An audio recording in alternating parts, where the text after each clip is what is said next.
બધાને કહેવા માંગુ છું, આજે ચૈતર વસાવાને નર્મદામાંથી તળી પાર કરી દીધા છે, ત્યાં જવા નથી દેતા. આજે દેડિયાપાડામાં પ્રવેશ બંધી છે. તમે નસવાડીમાંથી અમને કહેશો કે અહીંયાથી નીકળી જાઓ, પણ અમે આ ચૈતર વસાવા અમારી ટીમ અમારા લોકોના દિલોમાં રહે છે અને લોકોના દિલોમાંથી તમારી ભાજપની સરકાર અમને ક્યારે કાઢી નથી શકવાની, ક્યારે કાઢી નથી શકવાની. એનો પણ જવાબ આવનારા દિવસોમાં આપીશું. ત્યારે નવી વસાહતના આગેવાનો મને રસ્તે મળ્યા, મારી સામે કહેતા હતા, સાહેબ અમે નર્મદાના નવી વસાહતના લોકો છે, અમે આ ધારાસભ્યના હુજે લાગ્યા, આ જ ભાજપના નેતાઓનું માની લીધું અને આજે અમારા દીકરા દીકરીઓ અમને ખીજવાય છે, અમારો અધિકાર નથી મળ્યો. ત્યારે આ ભાજપના લોકોએ માત્ર ભાજપમાં જઈને ઊંચી આગળ કરવાનું જ કામ કર્યું છે. ત્યારે સાથીઓ, આવનારા દિવસોમાં તાલુકા અને જિલ્લા પંચાયતની ચૂંટણીઓ આવવાની છે. રાષ્ટ્રીય પાર્ટી છે આમ આદમી પાર્ટીનો મંચ તમને અમે આપીએ છીએ.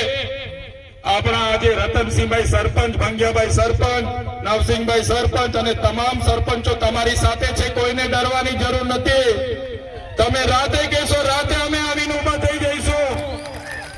ત્યારે તમારામાંથી સારા સારા વડીલો, સારા સારા યુવાનો, સારી સારી બહેનો આવનારા દિવસોમાં ચૂંટણી લડીને આ નગરપાલિકા હોય કે તાલુકા પંચાયતના પ્રમુખ બનીને તમારે આવી જવાનું છે. સત્તા તમારે હાથમાં લઈ લેવાની છે. આ લોકોની તાકાત આ સત્તામાં છે.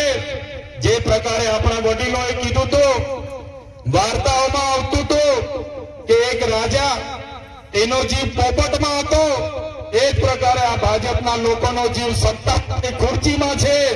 તમે જાગી જાઓ, ખુરચી આપણે ખોચી લઈએ, સત્તા આપણે ખોચી લઈએ એટલે આ ભાજપના રાજાઓ ઓટોમેટિક ઘરે બેસી જવાના છે. તૈયાર છો તમે? સત્તા ખોચી લેવાની છે. તૈયાર છો બધા? જય આદિવાસી. ત્યારે આ વિસ્તારના 28 ગામના લોકોને પણ કહેવા માંગુ છું, અને બીજા વિસ્તાર હાપેશ્વર હોય, આંબાડુંગર હોય કે આ વિસ્તારના ઓરસંગ પટ્ટાના લોકો હોય, તમામ લોકોને કહેવા માંગુ છું, કોઈને ડરવાની જરૂર નથી. કોઈ પણ બહારનો વ્યક્તિ, ભાજપનો વ્યક્તિ તમને ડરાવે તો ખાલી આદિવાસી તરીકે એકવાર કિક્યારી પાડીને અબોબો કરી દેજો, આખું ગામ ભેગું થઈ જશે, એ લોકોને આપણે દોડતા કરી દઈશું. અબોબો આવડે છે ને બધાને? આપણા વડીલોએ જ આપણને શીખવ્યું છે, ઓબોબો ગામમાં ઓબોબો કરી દેજો, અમે બધા દોડીને આવી જઈશું. એ આરએસએસ વાળા હશે કે ભાજપ વાળા હશે, તેમને ઉભી પછડી અહીંથી અમે ભગાવી દઈશું. ત્યારે બધા જ લોકોને વિનંતી કરું છું, આપણી અસ્મિતા, આપણી સંસ્કૃતિ અને આપણી જે આદિવાસીની અસલિયત છે એ આપણે જાગૃત કરવું પડશે. અમે એટલા માટે આ પાર્ટીમાં જોડાઈને આગળ વધી રહ્યા છે.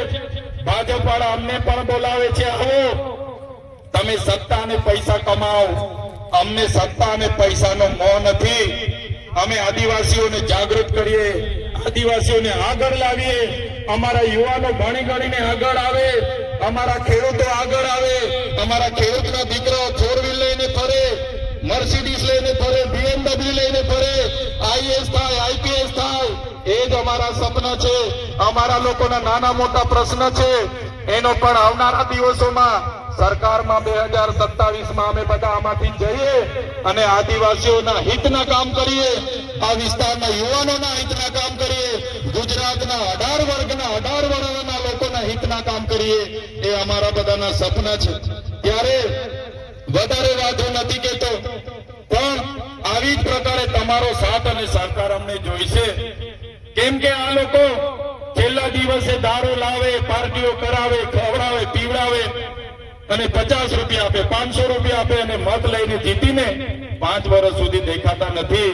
ત્યારે આવનારી ચૂંટણીઓમાં પણ આપણા આ વિસ્તારના કેટલાક ભાજપના નેતાઓ આ જ કામ કરશે. એના કરતા તમે તમારામાંથી ઉમેદવારો તૈયાર કરી દો, એના માટે તમે મહેનત કરો, એને ચિતાડીને લાવો અને આપણા લોકોના સારા કામ થાય એ દિશા તરફ આપણે આગળ વધવાનું છે. આજની આ કાર્યક્રમમાં વધારે સમય નથી હું લેતો, પણ જે મારે આ વિસ્તારના કેટલાક નેતાઓ પોતાને ટાઈગર સમજીને નાના નાના માણસોને ડરાવે છે, ધમકાવે છે, મારા યુવાનોને હેરાન કરે છે, પોલીસ મોકલે છે અને ખૂબ હેરાન કરે છે. ત્યારે આ નેતાઓને કહેવા માંગુ છું, આ સામે બેઠેલા બધા ચૈતર વસાવા છે, ટાઈગર છે અને જ્યારે હેરાન કરશો ત્યારે અમે